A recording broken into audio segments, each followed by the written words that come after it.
सब लोग मेरी आवाज सुन पा रहे हैं जितने भी लाइव हैं?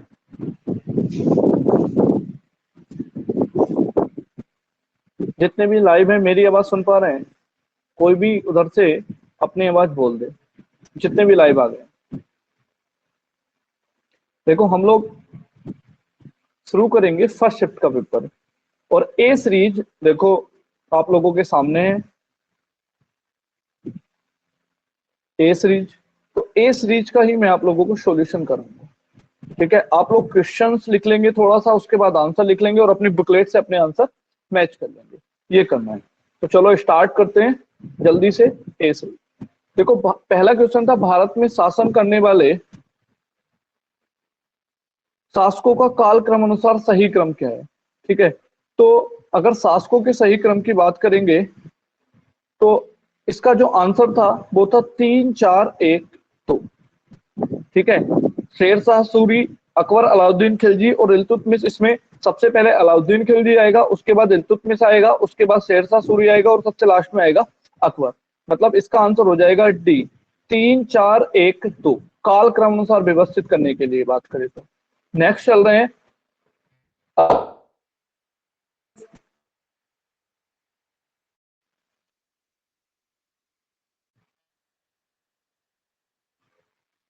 क्वेश्चन नंबर 2, निम्न में से कौन से संत शिवाजी के बारे में बात कर रहा तो तुका है समकालीन थे। नेक्स्ट क्वेश्चन के बारे में मैं बात कर रहा हूं। क्वेश्चन आप लोगों के लिए है, बंगाल के प्रथम कौन है। तो बंगाल के अगर प्रथम गवर्नर जनरल की बात करूं तो वारेन हेस्टिंगस जो है, वारेन हेस्टिंगस बंगाल के प्रथम गवर्नर जनरल थे। नेक्स्ट क्वेश्चन के बारे में बात करें, अगला क्वेश्चन था चरक संहिता संबंधित है। तो भैया चरक संहिता संबंधित थी किससे, चिकित्सा से। अगले क्वेश्चन की तरफ चल रहे हैं, क्वेश्चन नंबर 5। क्वेश्चन नंबर 5 है, निम्न में से कौन सा जोड़ा सही नहीं है। तो सही जोड़ा के बारे में बात करो, कलिंग युद्ध 261 में होता बिल्कुल सही, शक संवत 78 में होता सही, मुस्लिम युग की शुरुआत 622 में सही, औरंगजेब की मृत्यु 1707 में हुई थी। औरंगजेब की मृत्यु 1707 में हुई थी, इसका मतलब ये गलत है। गलत के बारे में पूछ रहा, वही गलत है।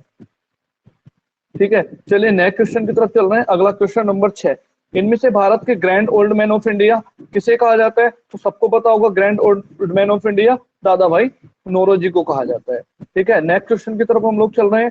क्वेश्चन नंबर 7, सन 1915-16 में किसके नेतृत्व में 2 होम रूल लीग की स्थापना। तो होम रूल लीग की स्थापना हुई थी भैया एनी बेसेंट और Lokmanya Tilak. Home rule league बनाई थी किसने, एनी बेसेंट और बाल गंगाधर तिलक ने। अगला क्वेश्चन नंबर 8, निम्न का मिलान करें। ठीक है, मिलान करने के लिए बोल रहा है भैया। तो मिलान करने के बारे में देखो, इंग्लिश वाले से मैच कराऊंगा मैं आप लोगों को। इंग्लिश वाले में आप लोग देखेंगे सबसे पहले ब्रह्म समाज। तो सब लोगों को पता होगा ब्रह्म समाज की स्थापना राजा राम मोहन राय, मतलब ए नंबर आ जाएगा कहां पर। अगर मैं बात करूंगा देखो ए नंबर की, तो 3 पर आ जाएगा, यानी कि या तो सी होगा या डी होगा। उसके बाद रामकृष्ण मिशन, यानी कि रामकृष्ण मिशन की स्थापना की थी स्वामी विवेकानंद ने, 1 नंबर पर है, सही है 3-1। सी में 2-2 लिखा है तो डी को देख लेना है। सत्यशोधक समाज ज्योतिबा फुले 5, यानी कि सी ऑप्शन सही हो जाएगा। ठीक है, 3-1-2-5 इसका आंसर हो जाएगा आप लोगों के लिए, 3-1-2-5। अरे वापस जाना पड़ेगा हम लोगों को स्क्रीन, चलिए दोबारा से पेपर खोलना पड़ेगा, वेट करिएगा 1 मिनट बस। 3-1-2-5 हम लोगों का आ गया था, 3-1-2-5 यानी कि सी ऑप्शन आ गया था। ठीक है, क्वेश्चन नंबर 9, करो या मरो का नारा दिया। तो किसने दिया करो या मरो का नारा दिया, महात्मा गांधी ने, यानी कि डी ऑप्शन सही था। नेक्स्ट क्वेश्चन की तरफ चल रहे हैं, क्वेश्चन नंबर 10। क्वेश्चन नंबर 10 में जब सुभाष चंद्र बोस ने भारतीय राष्ट्रीय कांग्रेस के अध्यक्ष पद से इस्तीफा दिया तो पद का प्रस्ताव किसने दिया। तो पद का प्रस्ताव किसने दिया था भैया, डॉक्टर राजेंद्र प्रसाद ने, सी ऑप्शन सही था। ठीक है, नेक्स्ट क्वेश्चन है, सलालपन बिजली परियोजना किस नदी पर है। तो सलालपन बिजली परियोजना जो है वो है चिनाब नदी पर। सलालपन बिजली परियोजना किस नदी पर है, तो वो चिनाब नदी पर है। ठीक है, नेक्स्ट क्वेश्चन की तरफ मैं चल रहा हूं।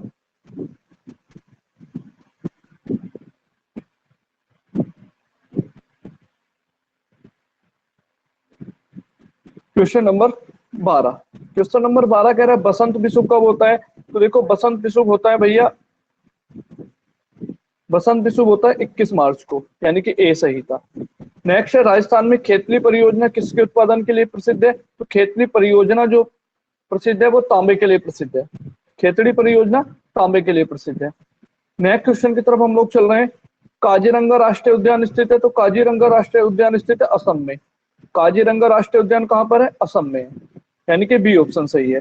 अगला क्वेश्चन था हिमालय नदी तंत्र की नदियां, तो गंगा और ब्रह्मपुत्र है इनमें। गंगा और ब्रह्मपुत्र मतलब 2 और 3, यानी कि इसका कौन सा ऑप्शन सही था? बी ऑप्शन सही था, गंगा और ब्रह्मपुत्र। आप लोग ऑप्शन पे टिक मत करिएगा, आप लोग टिक करिएगा आंसर पे जो मैं बोल रहा हूँ, और तब मैच करिएगा। हो सकता है कि आप लोगों की सीरीज अलग हो तो ऑप्शंस अलग अलग दे रखे हो। चलेंगे क्वेश्चन नंबर 16 पर। बैंक दर का अर्थ है? बैंक दर का सीधा सीधा मतलब होता है भैया देश के केंद्रीय बैंक द्वारा ली जाने वाली आधिकारिक ब्याज दर, मतलब डी ऑप्शन सही था, देश के केंद्रीय बैंक द्वारा ली जाने वाली आधिकारिक ब्याज दर, इसका डी ऑप्शन सही था। चलिए क्वेश्चन नंबर 19, यदि आरबीआई द्वारा नगद कोषानुपात को घटा दे तो साख सर्जन पर क्या असर पड़ेगा? साख सर्जन क्या हो जाएगी? बढ़ जाएगी। अगले क्वेश्चन की तरफ चल रहे हैं। इनमें से किस प्रकार की अर्थव्यवस्था में संसाधनों पर निजी अधिकार होते हैं और आर्थिक गतिविधियों का मुख्य उद्देश्य लाभ अर्जित करना है? तो देखो लाभ अर्जित करना यानी कि पूंजीवादी अर्थव्यवस्था होगी, यानी कि ए ऑप्शन सही था। अगले क्वेश्चन की तरफ चल रहे हैं। 100 रुपए का नोट, आप सबको पता है कि 1 रुपए के ही नोट पर केवल वित्त सचिव हस्ताक्षर होते हैं और सब पर आरबीआई के गवर्नर के होते हैं। गवर्नर सही था, 100 रुपए के नोट पर हस्ताक्षर। अगले क्वेश्चन, फैमा का पूर्ण रूप पूछा था। तो फैमा एक एक्ट है, यानी कि सीधा सा बी ऑप्शन सही है, foreign exchange management act. Foreign exchange management act. 21 number के क्वेश्चन में, भारत के संविधान में जन स्वास्थ्य एवं स्वच्छता किसमें शामिल है? तो जन स्वास्थ्य एवं स्वच्छता शामिल है राज्य सूची में। किसका विषय है? राज्य सूची का विषय है। अगले क्वेश्चन नंबर 22 की तरफ, भारत में पंचायती राज व्यवस्था इसके अंतर्गत तो 243 आर्टिकल में है, यानी कि मौलिक अधिकार भी नहीं, मौलिक कर्तव्य भी नहीं, नीति निर्देश मतलब इनमें से कोई नहीं। आंसर क्या होगा भैया आप लोगों का? इनमें से कोई नहीं। भारतीय पंचायती राज व्यवस्था इसके अंतर्गत रखी गई है, इनमें से कोई नहीं। क्वेश्चन नंबर 23, शिक्षा का अधिकार एक मौलिक अधिकार है जो कि संबंधित है। तो शिक्षा का अधिकार एक मौलिक अधिकार है जो कि संबंधित है, तो 21 ए बिल्कुल सही है। आप लोग देखेंगे शिक्षा का अधिकार मौलिक अधिकार है 21 ए। आगे देखेंगे क्वेश्चन नंबर 24, निम्न से किस संविधान सभा में उद्देश्य प्रस्ताव रखा? तो उद्देश्य मतलब प्रस्तावना किसने दी? जवाहरलाल नेहरू ने। नेक्स्ट क्वेश्चन की तरफ चल रहे हैं हम लोग। क्वेश्चन नंबर 25, भारतीय संविधान के किस अनुच्छेद में अल्पसंख्यकों के हित निहित है? अल्पसंख्यकों के हित, आर्टिकल नंबर 29 29 में। नेक्स्ट क्वेश्चन की तरफ, ठोस चालक में धारा प्रवाह होती है? तो धारा प्रवाह ठोस चालक में मुक्त इलेक्ट्रॉन के रूप में, धारा प्रवाह मुक्त इलेक्ट्रॉन के रूप में। आगे क्वेश्चन नंबर 27 की तरफ हम लोग चल रहे हैं। 27, प्रकाश वर्ष किसके मापन की इकाई है? एक वर्ष में निर्वात के द्वारा प्रकाश में तय की गई दूरी, यानी कि सी। आगे क्वेश्चन नंबर 28, ब्लीचिंग पाउडर का रासायनिक नाम यह भी है। तो ब्लीचिंग पाउडर का रासायनिक नाम CaOCl2।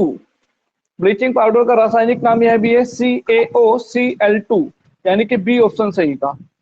ठीक है, नेक्स्ट चल रहे हैं। 18 कैरेट सोने में खरे सोने का प्रतिशत 75% होता है। पढ़ाया वो क्वेश्चन बहुत अच्छा। संतरे में बहुतायत में होता है विटामिन सी। संतरे में बहुतायत में होता है विटामिन सी, मतलब ऑप्शन ए सही है। अगला 31 नंबर मैथ्स का क्वेश्चन था। स्क्वायर रूट के अंदर क्वेश्चन मार्क अपॉन 196 बराबर 72/56 डिक 2 क्वेश्चन है, बिल्कुल ऐसा ही कराया गया क्वेश्चन है तुम लोगों के लिए। 31 तो आंसर होने वाला है क्या? सी, 324। नेक्स्ट क्वेश्चन की तरफ हम लोग बढ़ रहे हैं। क्वेश्चन नंबर 32, देखो ए की क्यूब प्लस बी की क्यूब को ओपन किया है, यानी कि ए प्लस बी वाला आंसर होगा ए प्लस बी। 885 प्लस 115 को जोड़ोगे आंसर आ जाएगा 1000। वैसे ही √5 माइनस √3 अपॉन √5 प्लस √3 सेम कराया क्वेश्चन है आप लोगों को, डिक 2 क्वेश्चन है। तो 4 माइनस √15, 4 माइनस √15। आगे चलेंगे नेक्स्ट क्वेश्चन की तरफ। टीवी सेट का मूल्य 30% घटाने पर उसकी बिक्री 20% बढ़ गई, दुकान की आय पर क्या प्रभाव पड़ेगा? तो दुकान की आय घट जाएगी 16%। A plus B plus A B upon 100 वाले फॉर्मूले से कर लेते हैं, आंसर आ जाता है आप लोगों का। बिल्कुल क्लियर क्वेश्चन है। अगर कोई लाइव है तो मुझे बताओ जरा, क्या जो है रिकॉर्डिंग चल रही है क्या कंटिन्यू? 4 खिलाड़ियों की औसत उम्र 18.5 वर्ष है। अगर कोच की उम्र भी इसमें शामिल की जाए तो औसत उम्र 20% बढ़ जाती है। तो कोच की उम्र है, कॉपी खोल के देख लियो आप लोग अपनी और मुझे बता दियो कि भैया सर रिकॉर्डिंग चल रही है। चल रही है रिकॉर्डिंग, कॉपी खोल के देख लियो। बिल्कुल डायरेक्ट आया हुआ क्वेश्चन है। 4 खिलाड़ियों की औसत उम्र 18.5 वर्ष है। अगर कोच की उम्र भी इसमें शामिल की जाए तो औसत उम्र 20% बढ़ जाती है। बिल्कुल डिक्टू कराया हुआ क्वेश्चन है। 37 वर्ष आंसर आ जाएगा आप लोगों का, 37 वर्ष। चलिए नेक्स्ट क्वेश्चन की तरफ चल रहा हूं। 36 एकल का ब्लोम, बिल्कुल हिंदी तो हलवा थी आप लोगों के लिए। बहुल दर्प, ये बहुत अच्छा क्वेश्चन आया था। दर्प का मतलब होता है अहंकारी एक तरह से, है ना? तो बी ऑप्शन सही था, दर्क। दर्प के लिए सही था। अब अहंकार, घमंडी कहते हैं दर्प, दर्प होता है घमंडी, तो अहंकार सही था इसका। चलिए नेक्स्ट, मन को हारने वाला मनोहर, बिल्कुल सही है, बी ऑप्शन। गागर में सागर, मतलब थोड़ी चीजों और ज्यादा कुछ कह दिया हो किसी ने, यानी कि कौन सा ऑप्शन सही था? बी। शुद्ध वर्तनी, महत्वाकांक्षा पूछ रहा है भैया, महत्वाकांक्षा, महत्व प्लस आकांक्षा यानी कि सी। कौन सा सही है? C option. इंग्लिश में चल रहे हैं। क्वेश्चन नंबर 41, ए मैनी साइडेड पर्सनैलिटी मीन्स, देखो मैंने पैसेज पढ़ लिया है ना? तो आप लोग अपने चेक कर लेना। A many sided personality means 41, तो सी ऑप्शन सही है। A person having varied interest, a person having varied interest. Pandit Nehru enjoyed, तो पंडित नेहरू ने इंजॉयड की reading and writing books. Pandit Nehru enjoyed reading and writing books, A option सही है। अगला 43 में which of the following statement reflects Pandit Nehru point of view. Pandit Nehru के point of view से science and sir human are equally important. कौन सा बोला? सर पंडित नेहरू सर पंडित नेहरू वाला ये क्वेश्चन था, इसमें सब चार 3 ऑप्शन सही थे। 3 ऑप्शन लगेंगे सही तुम्हें, ठीक है? देख लो, सी ऑप्शन सही है इसमें। अभी मैच कर लेना बाद में आराम से। Science and humanism are equally important, मतलब सी ऑप्शन सही है इसका 43। आगे चल रहा हूं मैं 44 की तरफ। Give the synonym for the following. Famous, famous मतलब प्रसिद्ध, मतलब पॉपुलर, सी सही है बिल्कुल। Give antonyms for the following. Transparent, transparent मतलब जिसके आर पार देखा जा सके, पारदर्शी यानी कि, और ओपेक होता है अपारदर्शी। सी ऑप्शन सही था एंटोनियम इसका। दिए गए विकल्पों में से संबंधित शब्द का चयन कीजिए। पक्षी विज्ञानी पक्षी को देखते हैं, नृ विज्ञानी मानव को देखते हैं, एंथ्रोपोलॉजिस्ट कहलाते हैं इंग्लिश में। चलिए क्वेश्चन नंबर 47, उस शब्द का चयन कीजिए जो बाकी समूह से मेल नहीं खाता। सब दूध के उत्पाद है, यानी कि तेल इसका विभिन्न होगा, तेल इसमें अलग होगा। अगला, निश्चित कोड भाषा में प्रोडक्शन को ये लिखा जाता है, इसी कोड भाषा में ओरिएंटेशन को क्या लिखा जाएगा? बहुत आसान सा सवाल था, आराम से कोडिंग डिकोडिंग से आप लोग इसे कर सकते थे। इसका आंसर आया 48 का ए, PQGJDOVV। जरा देखना आराम से, ए बड़ा बहुत गलत करके आए होंगे बच्चे, क्योंकि इसमें बीच में मिक्सअप कर दिया है कुछ। आराम से देखना, बहुत गलत करके आए होंगे बहुत बच्चे। अगला, रीता की ओर इशारा करते हुए निखिल ने कहा, मैं उनकी माँ के पुत्र का इकलौता पुत्र हूं। बुआ हो गई भैया रीता उनकी। रीता निखिल से किस प्रकार संबंधित है? तो रीता जो है बुआ हो गई है। आगे देखोगे 50 नंबर, यदि किस वर्ष में 25 अगस्त को गुरुवार है तो उस महीने में सोमवार की संख्या आ गई होगी भैया आप लोगों की 5 सोमवार पड़ेंगे उसमें। अगला क्वेश्चन है, किस शहर में लाइट हाउस परियोजना का क्रियान्वयन किया गया? पटना, पटना में लाइट हाउस परियोजना। कौन सी भारतीय दूरसंचार कंपनी विश्व की 5वीं सबसे मजबूत? देखो इसमें मैं कंफ्यूज हूं, या तो जियो होगा या वोडाफोन होगा, ठीक है? या तो जियो होगा या वोडाफोन, दोनों में से कोई एक हो सकता है। मेरे लिए कंफ्यूज वाला क्वेश्चन है, आप लोग देख लेंगे इसे। 52 में 53, बोल्ड मोमोसिस परियोजना, तो ये हो गई थी भैया राजस्थान में बोल्ड परियोजना। आगे 54 क्वेश्चन नंबर, संयुक्त राष्ट्र की कोवैक्स योजना के अंतर्गत कोविड-19 की मुफ्त वैक्सीन पाने वाला, घाना को मुफ्त वैक्सीन दी गई थी, ठीक है? किसे मुफ्त वैक्सीन मिली थी? घाना को। तो आगे चलेंगे हम लोग, अंतरिक्ष में जाने वाली भारतीय मूल की दूसरी अमेरिकी महिला अंतरिक्ष यात्री, तो भारतीय मूल की श्रीषा बांदला अभी गई है, पहली कल्पना चावला थी। 56 उस भारतीय पहलवान का नाम क्या है जिस पर हाल ही में डोपिंग के लिए 2 साल का प्रतिबंध, डोपिंग के लिए सुमित मलिक पर 2 साल का प्रतिबंध लगाया गया है, सुमित मलिक पर।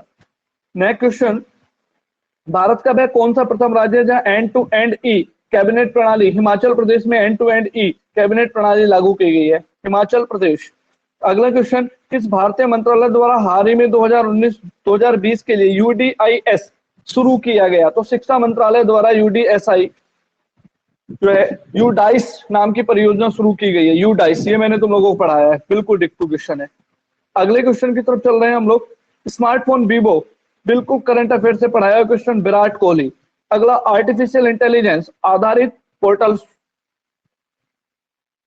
एसयू पेस भारत में किस न्यायालय के लिए? तो सुप्रीम कोर्ट ने जारी की है, सुप्रीम कोर्ट, सी ऑप्शन सही है। अगला क्वेश्चन है 61 क्वेश्चन, कितने भारतीय राज्य नेपाल से सीमा साझा करते हैं? सबको पता है, 5 राज्य। अगला क्वेश्चन है, निम्न में से कोस्टा रिका, सबको पता होगी, सब सही लगा के आएंगे, सान जोस, हालांकि किसी को पता नहीं होगी, अगर भारी ऑप्शन आ जाते तो आप लोग गिर जाते, लेकिन यहाँ पर बचे हुए 3 ऑप्शन आप लोगों की याद के थे तो आपने आराम से लगा दिया होगा। चलिए नेक्स्ट क्वेश्चन की तरफ चल रहे हैं, क्वेश्चन नंबर 63। 63, केंद्र शासित प्रदेश लक्षद्वीप की आधिकारिक भाषा निम्न में से? तो देखो, लक्षद्वीप की आधिकारिक भाषा मलयालम, बहुत अच्छा क्वेश्चन है, पढ़ाया हुआ क्वेश्चन है मेरा तुम लोगों को। अगला क्वेश्चन है नेक्स्ट, भारत के संविधान के अनुसार लोकसभा के सदस्यों की अधिकतम संख्या? बहुत सारे गलत करके आए होंगे, वर्तमान में संख्या हो गई है भैया, इसकी याद रखेंगे सब, 550, सी ऑप्शन सही है इसका, सी ऑप्शन। 552 ने लगा के आया, 25 जनवरी को संशोधन किया गया, 2 एंग्लो इंडियन हटा दिए गए यहाँ से, 550 बहुत गलत किए होंगे। हिंदी दिवस सीधे पढ़ाया हुआ क्वेश्चन 14 सितंबर को मनाया जाता है। चलिए अगला क्वेश्चन, इनमें से कौन सा देश सार्क का सदस्य नहीं है? तो सार्क का सदस्य म्यांमार नहीं है, कौन सा नहीं है? म्यांमार नहीं है, डी ऑप्शन सही है इसमें। अगले क्वेश्चन की तरफ चल रहा हूं, क्वेश्चन नंबर 67। निम्न में से किस स्थान पर अजंता एलोरा की गुफाएं स्थित है? अजंता एलोरा महाराष्ट्र में यानी कि औरंगाबाद, सी ऑप्शन सही है।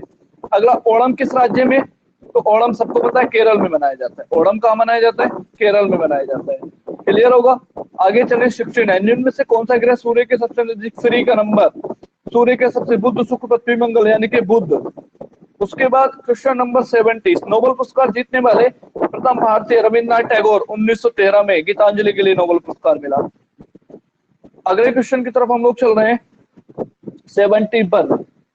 अच्छा, ये फिर से देखो आ गए हैं आप लोगों के पैसेज पर, पैसेज मैंने पढ़ लिया, आप लोग अपना आप देखेंगे। विश्व में शांति क्यों आवश्यक है? तो मानव जाति के विकास के लिए विश्व में शांति आवश्यक है, मानव जाति के विकास के लिए, पैसेज के अकॉर्डिंग। आगे लिखा है 72, विश्व शांति की स्थापना के लिए सबसे आवश्यक, तो विश्व में शांति के लिए सबसे आवश्यक है क्या? अहिंसा और प्रेम, गांधी जी पे आधारित है, अहिंसा के बारे में बात कर रहा है। आगे 73, कठोर से कठोर हृदय को भी कोमल बनाया जा सकता है अहिंसा का पालन करके, सी ऑप्शन सही है।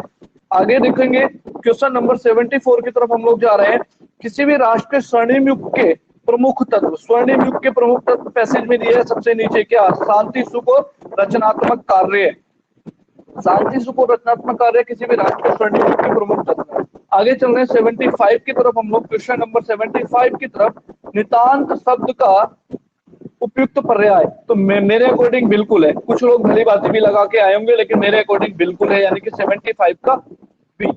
आगे चल रहे हैं क्वेश्चन नंबर 76, फिर से पैसेज की तरफ है, ज्ञान और विज्ञान पर पैसेज दिया है। चलिए 76 में पूछा है, विज्ञान मानव की सबसे बड़ी शक्ति इसलिए कहा गया है क्योंकि इसके बल से मनुष्य अंतरिक्ष के क्षेत्र में भी हस्तक्षेप कर सकता है। हिंदी में डिक्टू पैसेज आया, अंतरिक्ष के क्षेत्र में भी हस्तक्षेप कर सकता है, 76 का डी। आगे, वैज्ञानिक चिंतन पद्धति ने मनुष्य का सबसे बड़ा उपकार यह किया है कि उसे मुक्ति मिली है, वैज्ञानिक चिंतन से मनुष्य को मुक्ति मिली है ब्रह्मपूर्ण रूढ़िवादी विचारधारा से, सी ऑप्शन सही है।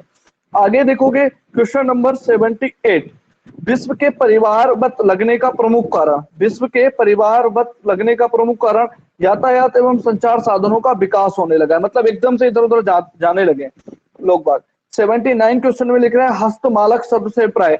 हाथी के लिए आंवले की तरह, हस्तमालक हाथी के लिए आंवले की तरह, पैसेज में ही दिया है, हाथी के लिए आंवले की तरह। वैज्ञानिक चिंतन पदबंध से आशय पूछ रहा है, क्वेश्चन नंबर 80, तो मेरे अकॉर्डिंग आंसर है क्या इसका? डी, स्वस्थ एवं संतुलित चिंतन, वैज्ञानिक चिंतन का मतलब स्वस्थ एवं संतुलित चिंतन। आगे चल रहे हैं क्वेश्चन नंबर 81 पे। सीधे सीधे कराऊंगा मैं आप लोगों को, मैंने सॉल्यूशन कर लिए, आप लोग मैच करेंगे अपना जो भी लगा के आए हैं। 81, कितने छात्रों ने भूगोल की अपेक्षा इतिहास में सबसे ज्यादा अंक अर्जित किए हैं? तो 3 छात्र आए होंगे, आप लोगों ने देखे होंगे 3 छात्र आए होंगे। 82 की तरफ मैं चल रहा हूँ। 82, निम्नलिखित से किन छात्रों को भूगोल की अपेक्षा इतिहास में कम अंक मिले हैं? इतिहास में कम अंक एक छात्र को 2, 3 और 6, 1 नंबर वाले को, 2 नंबर वाले को, 3 नंबर वाले को, 6 नंबर वाले को। चलिए नेक्स्ट क्वेश्चन की तरफ हम लोग बढ़ रहे हैं। क्वेश्चन नंबर 83, भूगोल में छात्र 3 से 4 के मध्य अंक की प्रतिशतता की बढ़त। तो यहां पर मेरे अकॉर्डिंग आंसर डी सही है, आंकड़े अपर्याप्त, क्योंकि वहां से वृद्धि नहीं हो रही है, कमी हो रही है। आगे देखेंगे, इतिहास या भूगोल के अधिकतम अनुपात और न्यूनतम अनुपात का अंतर, तो ये आएगा 1.20, अधिकतम और न्यूनतम के बीच का अंतर आएगा 1.20, 84 का डी। आगे चल रहे हैं 85 की तरफ। छात्र 4 को भूगोल में 60 अंक मिले, उसके इतिहास में अंक तो आ जाएंगे आप लोगों के 75, यानी कि सी ऑप्शन। आगे चल रहा हूं 86, कच्चे ऊन के उत्पादन में 86 पूछ रहा है, उच्चतम वृद्धि का वर्ष था, तो 86 का आंसर आया आप लोगों का सी, यानी कि 2016-17। 87 की तरफ हम लोग चल रहे हैं। पहले 4 वर्षों के उत्पादन की तुलना में अंतिम 4 वर्षों में कच्चे ऊन का उत्पादन परसेंट बढ़ाया गया, तो 87 का आंसर आया 22.2, यानी कि बी ऑप्शन, 22.2 याद रखेंगे आप लोग। 88, 8 वर्षों के दौरान औसत उत्पादन था। 88, 8 वर्षों के दौरान औसत उत्पादन 62.5, सबको जोड़ो, औसत भाग कर दो, 8 से भाग कर दो, 62.5 मीट्रिक टन, ये आंसर आया। अगले क्वेश्चन 89, उत्पादन में पिछले वर्ष की तुलना में अधिकतम प्रतिशत घटत किस वर्ष रही? 89, तो आंसर है 2014 से 2015 के बीच, डी ऑप्शन। अगला 90, 2014-15 में कच्चे ऊन का उत्पादन 2019-20 के उत्पादन का था, तो 3/4, यानी कि ये भी डी ऑप्शन आया, 3/4 आएगा 90 क्वेश्चन का आंसर। आगे चल रहे हैं 91 की तरफ। 91 किस वर्ष में सेल्समैन सी द्वारा अर्जित कमीशन पिछले वर्ष की तुलना में अधिकतम वृद्धि को दर्शाता है? तो 91 का आंसर आया 2016। 92, किस वर्ष में बी का कमीशन पांचों सेल्समैन के उसी वर्ष के कुल कमीशन का लगभग कितने प्रतिशत था? तो आंसर आएगा आप लोगों का 19.05, एग्जैक्ट आंसर आएगा 19.05, ए ऑप्शन। 93 की तरफ मैं चल रहा हूं। किस सेल्समैन का 2018 में कमीशन 2015 की तुलना में उच्चतम वृद्धि दर्शाता है? तो ऑप्शंस आएगा आप लोगों का सी, डी ऑप्शन आएगा, मतलब सी का कमीशन अधिकतम वृद्धि दर्शा रहा है। चल रहे हैं क्वेश्चन नंबर 94 की तरफ। निम्न में से किस वर्ष में किसी भी सेल्समैन द्वारा अर्जित उच्चतम और न्यूनतम कमीशन का अंतर अधिकतम है? किस वर्ष में किसी भी सेल्समैन द्वारा अर्जित उच्चतम और न्यूनतम कमीशन का अंतर अधिकतम है? तो 94 का आंसर आएगा आप लोगों का सी, यानी कि 2019 में। आगे चलेंगे क्वेश्चन नंबर 95, वर्ष 2019 में सेल्समैन डी द्वारा अर्जित कमीशन ए द्वारा अर्जित कमीशन का लगभग कितने प्रतिशत है? 95, तो नॉन ऑफ दी जाएगा, इसका आंसर आप लोगों का नॉन ऑफ दी जाएगा 95 का। आगे चल रहे हैं क्वेश्चन नंबर 96 की तरफ। क्वेश्चन नंबर 96, निम्नलिखित किस महीने में खुले खातों की संख्या की औसत महत्तम है? तो 96 का आंसर आया आप लोगों का सितंबर आएगा। 97, अगस्त में खुले खातों की संख्या जून में खुले खातों की संख्या से लगभग कितने प्रतिशत कम या ज्यादा थी? तो आंसर आएगा आप लोगों का बी, 35.3%, 35.3%, 97 का बी। आगे चलेंगे 98, मई से सितंबर तक एंजल में खुले खातों की संख्या से जेरोदा में खुले खातों की संख्या का अनुपात, तो 98 का आंसर आप लोगों का आएगा 1.04, डी ऑप्शन। किस शेयर ब्रोकर में खुले खातों की संख्या महत्तम है? किस शेयर ब्रोकर में खुले खातों की संख्या महत्तम है? तो आंसर आएगा 99 का सी, ट्रेंड बुल। और लास्ट क्वेश्चन पेपर सेट ए का, ट्रेंड बुल में खुले खातों की संख्या का औसत शेर खान में खुले खातों की संख्या के औसत का लगभग कितना प्रतिशत कम या ज्यादा था? तो आंसर आएगा 57.82, ए ऑप्शन करेक्ट है। इस तरह से आप लोगों का पेपर पूरा हो जाता है, कंप्लीट हो जाता है। आप लोग आराम से देखिएगा, आंसर की मिलाइएगा। अगर आप लोग 60+ स्कोर कर पा रहे हैं, ठीक है, समझ लीजिए, अगर आप लोग 60+ स्कोर कर पा रहे हैं आंसर की को मैच करने के बाद, तो मेरे अकॉर्डिंग आप लोग सेफ जोन में हैं और आप लोग अपनी तैयारी प्रारंभ कर दीजिए, अपनी तैयारी प्रारंभ कर दीजिए। ये बात मैं आप लोगों से कह रहा हूँ। दूसरी चीज समझ लीजिए कि नवंबर में कैलेंडर के अकॉर्डिंग जो यूपी ट्रिपल ने अपना कैलेंडर दिया था, नवंबर में लेखपाल की परीक्षा प्रस्तावित है। लेखपाल, तो इसका मतलब है कि सितंबर अक्टूबर में रिजल्ट आ जाएगा, और सितंबर अक्टूबर में रिजल्ट आने का मतलब है कि आप लोगों के पास ज्यादा वक्त नहीं है, केवल 360 और 10 दिन बचे इसके, तो 70 दिन आप लोगों के शेष हैं। 70 दिन आप लोगों की शेष है। इस लेखपाल का सिलेबस इस यूपी पैट के सिलेबस से बहुत बड़ा है, तो देर मत करिए, आप लोग तैयारी में जुट जाइए। एक और इम्पोर्टेंट जानकारी मैं आप लोगों को दे रहा हूँ कि मैं 25 अगस्त, कल से, हो सकता है शाम को आप लोगों को क्लास मिले, 25 अगस्त से मैथ का एक सुपर स्पेशल बैच लॉन्च कर रहा हूँ। मैथ का एक सुपर स्पेशल बैच लॉन्च हो रहा है। उस मैथ स्पेशल बैच में मैं 3 से 4 मंथ में कंप्लीट मैथ आप लोगों को पढ़ा लूंगा। 3 से 4 मंथ में कंप्लीट मैथ पढ़ा लूंगा। जिसे यूपीएसआई देना हो, एसएससी जीडी देना हो, या और भी कोई ऐसा एग्जाम देना हो जिसमें उसका मैथ्स वीक हो, तो इस बैच में मैं आप लोगों को गारंटी दे रहा हूँ कि मैं आप लोगों को मैथ का टीचर बना के छोड़ूंगा। इस बैच में मैथ्स का टीचर बना के छोड़ूंगा आप लोगों को। बिल्कुल बेसिक से हम लोग स्टार्ट करेंगे। क्या क्या मिलने वाला है आप लोगों को इस बैच से, ये मैं आप लोगों को जानकारी दे रहा हूँ। देखिए, सबसे पहले मैं आप लोगों को, मान लीजिए आज फर्स्ट डे मैंने बैच को शुरू किया, फर्स्ट डे मैंने आप लोगों को शुरू किया, और फर्स्ट डे में मैंने आप लोगों को 5 कॉन्सेप्ट बताए, 5। तो उसी दिन फर्स्ट डे में आप लोगों को उन 5 कॉन्सेप्ट से रिलेटेड क्वेश्चन सीट मिलेगी। क्वेश्चन सीट मिलेगी, क्वेश्चन सेट मिलेगी। उन 5 कॉन्सेप्ट से रिलेटेड आप लोग क्वेश्चन लगाएंगे। उसके बावजूद इसी बैच में आप लोगों को जैसे ही टॉपिक फिनिश होगा, हम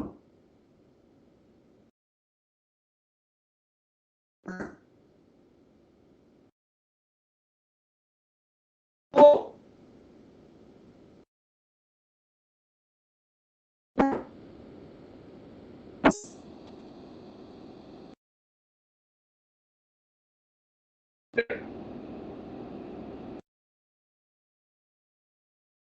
लगाएंगे,